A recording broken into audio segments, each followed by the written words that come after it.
According to The Independent, to Forbes, the BBC, Deadline, Variety, The Collider, an endless list of movie reviewers, websites, and columns you can think of, everyone is saying this movie is amazing.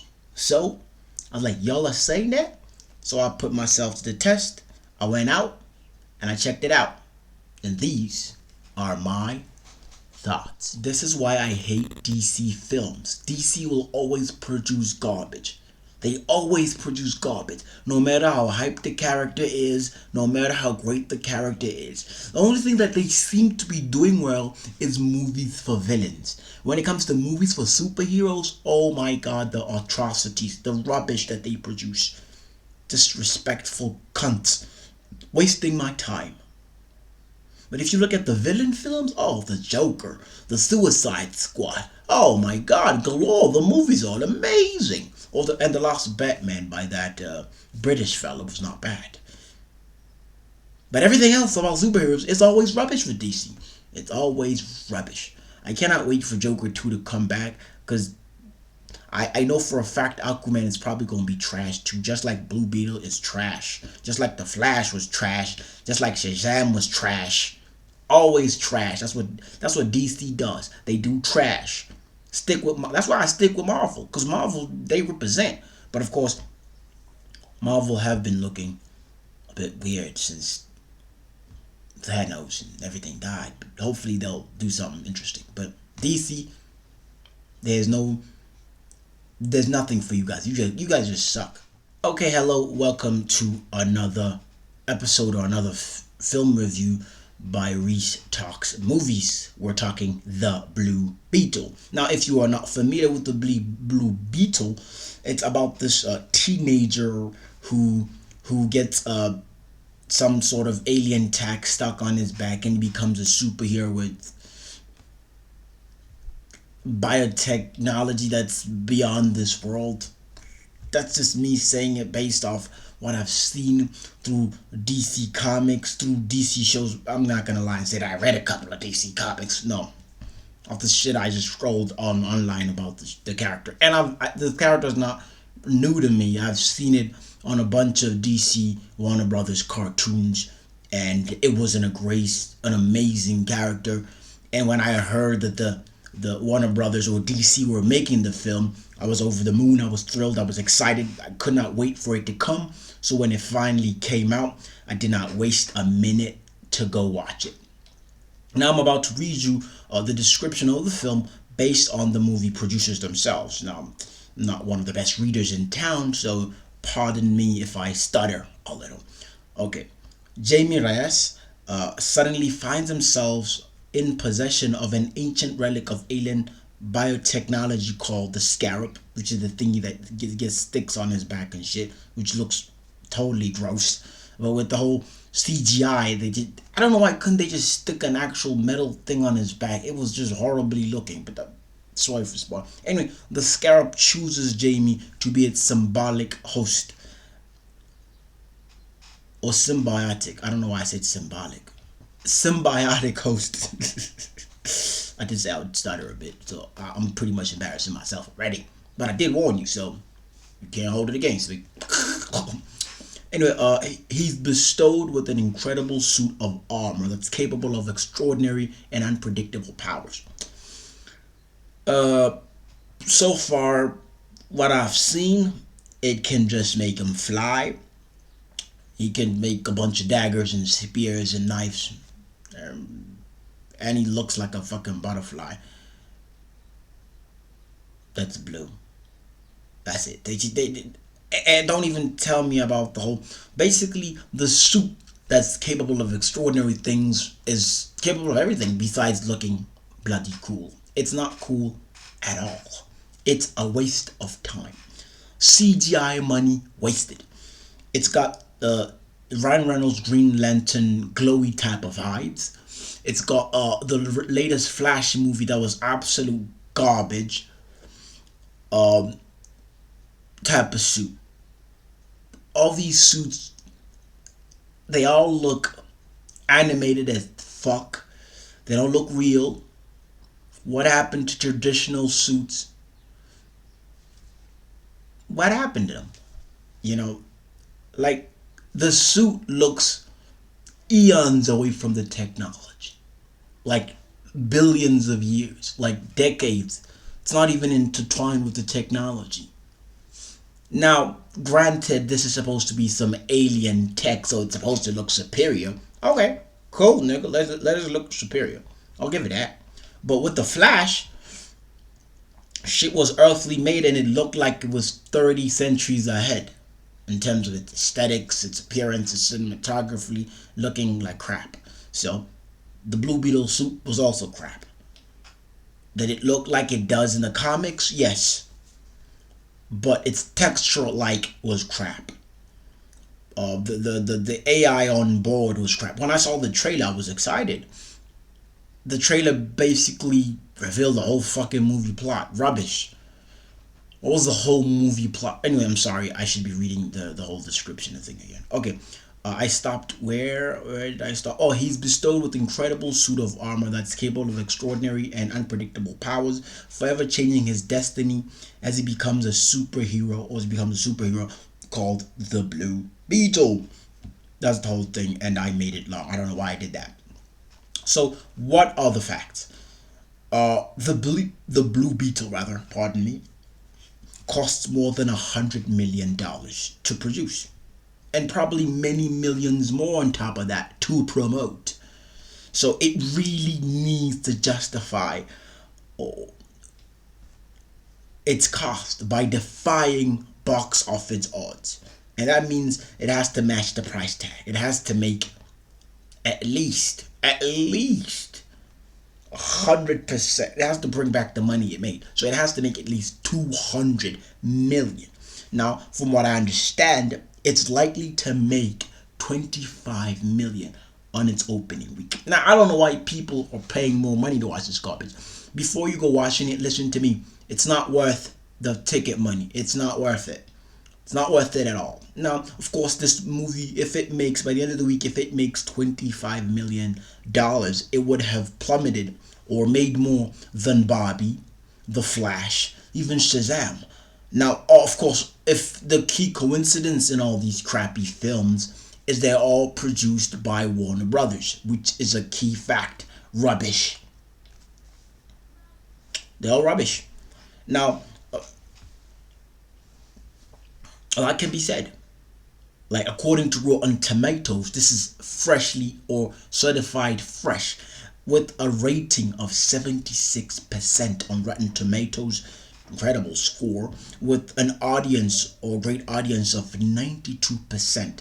That, in fact, it's the biggest, highest of ever audience score rather of a DC film outside the Zack Snyder Justice League cut, which had 93 audience score. Now, wow, that's big. It's better than Barbie, it's better than Shazam, it's better than a whole lot of fucking films. But when you sit down with your popcorn, oh, I'm going to eat this, it's not worth your time. Now, if you're a 3-year-old, this might actually be good. Now, if you're watching this as a pure DC comic fan, you will probably enjoy this. But the storyline is rubbish. Based on the money this film cost, it was wasted on a lot of things. A lot of props, but not on actual writers of the story. Now, I'm going to spoil this as much as I possibly can.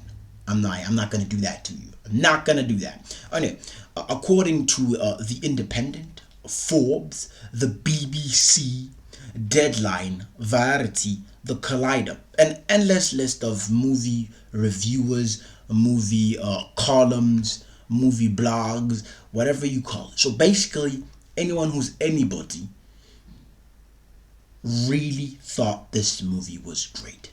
Now, of course, all these sites and all these places are saying this movie was great because of money.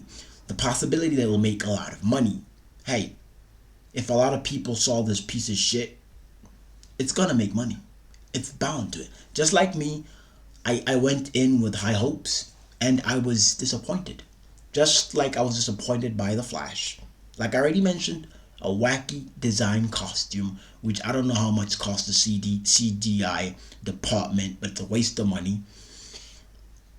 I don't know how long James Gunn is going to be part of this DC world before he plummets to nonsense. I don't know. I guess James Gunn wanted to be Kevin Feige of DC Comics. Hopefully he achieves it. But if this is the shit that he's gonna be signing off, he made a wrong mistake moving to DC. Okay, Reese, people are listening. What are the issues with this film? Okay, issue one, the storyline. It's about a Hispanic family, so great, bravo from me.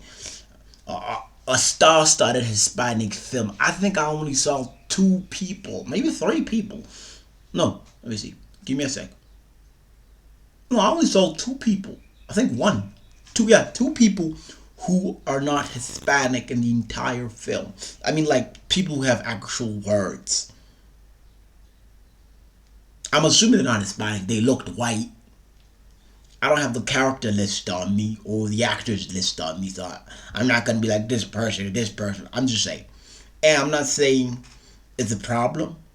It's not a problem. In fact, I like the fact that they didn't try to diversify this movie by adding black people where they don't even belong, like adding white people where they don't belong. It's a purely based Hispanic community, so it makes sense. So I'm applauding them on that. That they didn't try to over diversify the movie and making it rubbish, like putting people that shouldn't be there in places that they shouldn't be there. So it was purely Hispanic. That's what I enjoyed about the show. That it was just a particular demographic and they focused on it. Focused on their traditions. The whole film is about family, a family having your back and stuff like that. If you get, that's the overall message. So that's the overall message. Family, importance of family, family having your back, and you having your family's back. And regardless of the circumstances, whatever happens in your life, family sticks together. That's the message of this film, and I applaud that. That's not happening in a lot of families across the world, which is an important thing, especially in the West. So this is an important message that they're giving out, and I appreciate that. And I appreciate also the fact that people's sexuality wasn't thrown in our faces. Of course, there's a kiss in the film, uh, but then there's some sort of love interest, but they didn't throw off their sexuality in our faces. And I'm not saying I'm against the whole LBGT what movement. I know I said what they're probably gonna be offended because they're offended by everything apparently. But I enjoy that fact that it was just a film about a superhero and him panicking because he has powers that he's not used to or accustomed to. But of course, his whole family, the way they acted was a bit weird for me. But it was an interesting take on the fact that a lot of superhero films, whether it's DC, Marvel, the lead protagonist, the hero, always tries to hide his powers away from his family. And this one, they sort of built it around the family coming together after discovering that their child had this sort of power or this sort of abilities, which was a nice touch. On all the other films, they always make it weird, like the aunt, the father, the sister, whatever is gonna stop this kid from having these powers, or it's gonna overreact. So that in its fact alone was an interesting take for me. I appreciated that fact and I enjoyed that fact. But the script in itself is rubbish. Like okay. This is the part where I'm going to start spoiling shit, but I'm not going to do that as possible. I got 3 minutes left before I end this review because I don't want to make it way too long, so it will bore people. So I want to make it quick and snappy. So this is the part where I'm gonna spoil stuff. So if you're here and you've made it through this point, I'm giving you a few seconds to leave. I'm not gonna spoil too much that when you watch the movie, you're like, oh, I've seen this already, I predicted it. No, I'm not gonna do that. I'm just gonna give you a few tips, the things that I'm arguing with. Okay, argument one.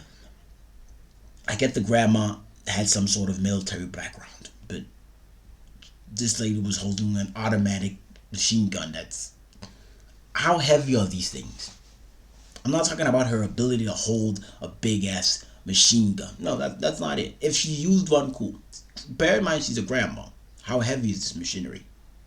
That's my question. How is she running around a cave and moving it like she's the boss? Like killing all these niggas like that. How is she doing that? I don't know, but whatever. And they had this cool armored gadget thing that has some sort of plasma contraption on it, and this dude's sister was like punching dudes with it, making a shield. That was pretty cool in my opinion. And another weird thing is the uncle had some sort of mechanical ability which was odd for me. Odd.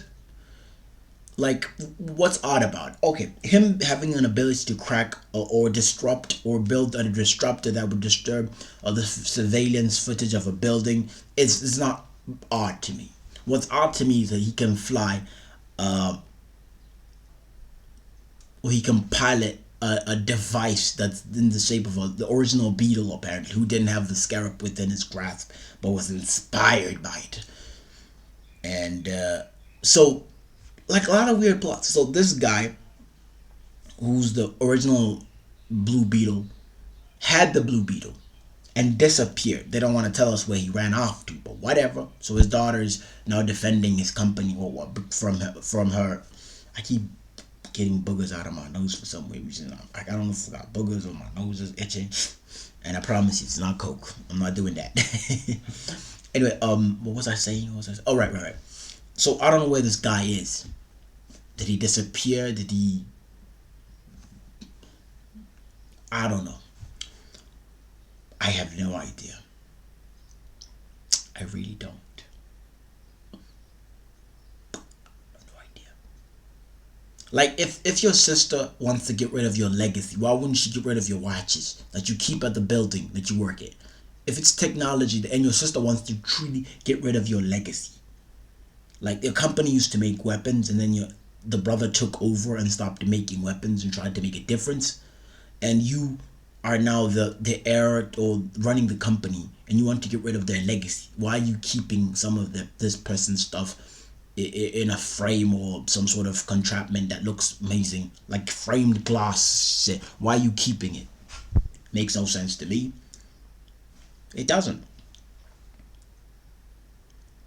And if she was really looking for the Scarab and the technology of this whole blue beetle thing, shouldn't she have found the whole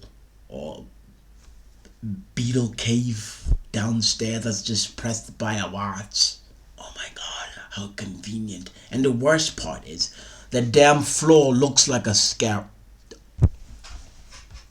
So you're telling me the ant didn't go to that house, not even once, and wonder, why would my little brother have this damn thing on the floor?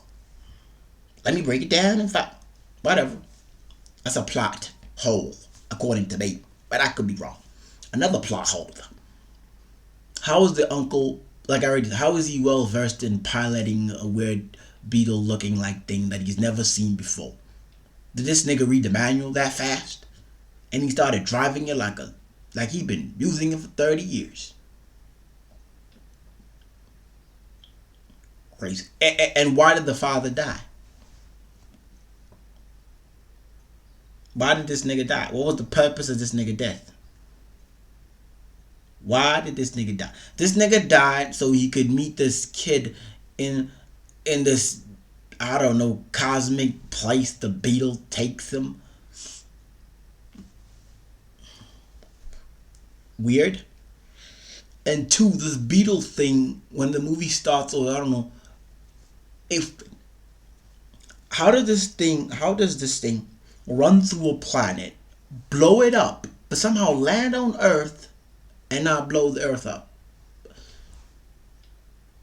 How? Or make some sort of hole, nigga. Make some sort of glacier, some sort of, I don't know, something to show that you landed. And why was it stuck in a huge sphere-like looking thing that they had to drill open? If the original Blue Beetle had it but they didn't choose him, why wasn't it in his cave? Why was it in some sort of strange mine all over there that they had to drill it open? Weird. And why is this lady trying to build an army with the beetle thing? Also strange. whole thing does not make sense at all. It doesn't.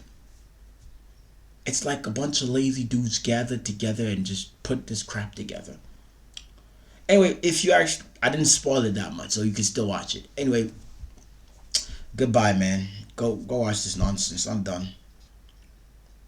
Wasted 2 hours of my life I ain't never gonna get back.